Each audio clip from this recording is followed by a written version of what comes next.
In this segment of the e-learning tutorial, I'll demonstrate how to provide feedback via video for student assignments. So we have this assignment and now we want to grade it.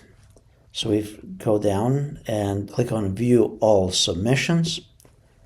And now we want to go to this particular paper from the Cairn student. Click on Grade. And in addition to the built-in grading here on the left-hand side, the instructors can use video feedback as well. And to do that, we click on the additional tools here on the toolbar and then select Record Video.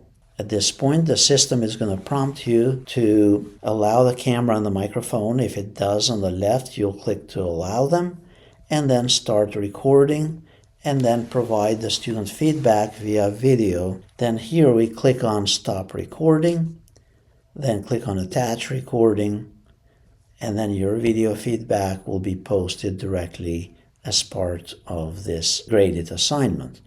Then press Save Changes,